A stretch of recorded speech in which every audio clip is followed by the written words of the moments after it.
In 1971, Coca-Cola needed 60 seconds and a hilltop full of singers to make you feel something. In 1994, Intel did it in 5 notes, Netflix did it in 2 seconds. And right now, somewhere in a sound studio, a team of engineers is shaving milliseconds off a tone you will hear 10,000 times before you ever stop to wonder who put it there. The most expensive real estate in branding is no longer on a billboard, a screen, or a shelf. It is a 3-second window inside your auditory cortex, and the land grab is already underway. The strange part is not that brands want to be heard. The strange part is that you will never be able to prove they got in. Sound enters the brain in roughly 50 milliseconds. That is faster than sight, faster than language, faster than the cognitive machinery you use to decide whether you trust something. A visual logo has to be seen, interpreted, compared against memory, and evaluated. A sonic logo skips every one of those steps. It arrives pre-approved, because your nervous system processes sound as environment before your conscious mind processes it as information. This is not a metaphor. In 1982, a researcher named Ronald Milliman showed that slower background music in grocery stores made shoppers linger longer and spend more. When researchers later checked whether shoppers noticed the music at all, they found no meaningful difference in awareness between the fast tempo and slow tempo groups. The tempo changed behavior. It never registered as a memory. Brands noticed. It just took them 30 years to act on it. For most of the 20th century, sonic branding meant jingles. Full lyrics, melody, narrative, miniature songs designed to be remembered the way songs are remembered, through repetition and sentiment. But jingles belong to the era of captive attention. Living rooms arranged around a single television, commercial breaks you could not skip. When attention fractured, the jingle became a liability. Too long, too explicit, too easy to resist. What replaced it was something far more efficient and far harder to refuse. Intel compressed brand recognition into a 5-note mnemonic in 1994. T-Mobile followed in 1999. McDonald's distilled its entire emotional proposition into 5 syllables. These were not songs, they were injections. Designed not to entertain, but to implant. To occupy a permanent address in memory using the smallest possible footprint. The compression was the innovation. The brevity was the weapon. But compression was only the first phase. What is happening now is expansion, not of the sound itself, but of the system it belongs to. MasterCard launched a comprehensive sonic identity in 2019 that goes far beyond a logo. When you tap your card at a terminal, you hear the brand at the exact moment money changes hands. That melody has been adapted into regional arrangements across more than 200 countries. Different instruments, different genres, but the same melodic DNA threading through every one. This is not a jingle. This is infrastructure. Brand identity functioning the way a network functions, present at every node, consistent in its core signal, flexible enough to survive translation. And the reason it matters now is the reason it could not have mattered 10 years ago. The screen is losing its monopoly. Voice assistants, smart speakers, AirPods worn from morning to night, podcasts playing during commutes and cooking and exercise.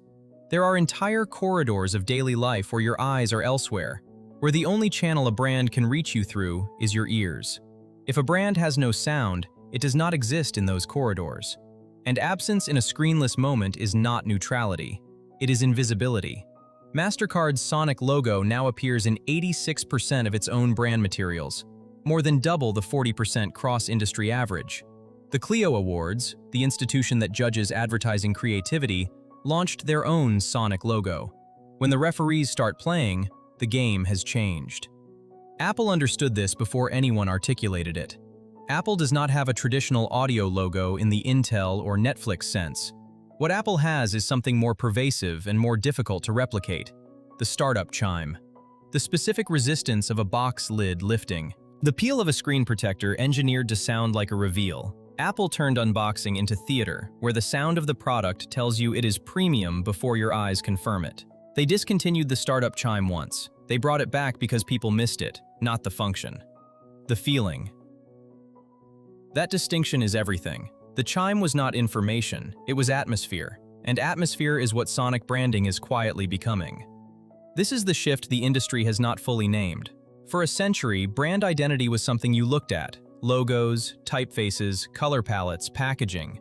Identity was visual because commerce was physical and media was primarily seen. What sonic branding represents is not just a new channel, it is a redefinition of what identity means. Identity is becoming environmental, ambient, felt rather than read. And felt identity operates by a different set of rules, because you can look away from a logo, you can close a browser tab, flip a page, avert your gaze. You cannot unhear a sound. Once it enters, it has already done its work. Netflix's ta-dum, designed by the sound artist Lon Bender, is arguably the most heard sonic identity on Earth. It lasts under 2 seconds. It contains no melody in the traditional sense. What it contains is a Pavlovian trigger, a signal to your nervous system that content is about to begin, that you should settle in, that the transition from choosing to watching is complete. In Visa's own post-launch research, 81% of consumers said they would have a more positive perception of a merchant using sound or animation cues to mark a payment. But positive perception does not capture what is actually happening. What is happening is conditioning.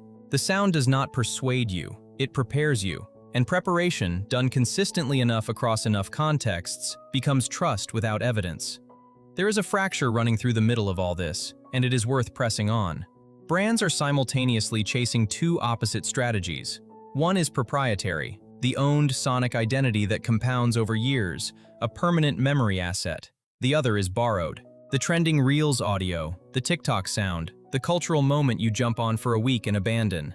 The first builds equity, the second buys relevance. And they pull in opposite directions.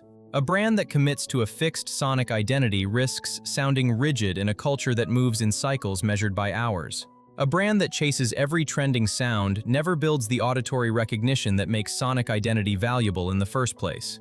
This is the same tension that visual branding faced when every startup adopted the same minimal sans serif and pastel palette. When everyone optimizes for the same signal, the signal stops signaling. If every sonic logo is a pleasant ascending tone in a major key, optimism becomes noise. And there is something else, something harder to sit with. Musical associations are not universal. A major key resolution that signals completion and trust in Western tonal systems carries different weight in other musical traditions.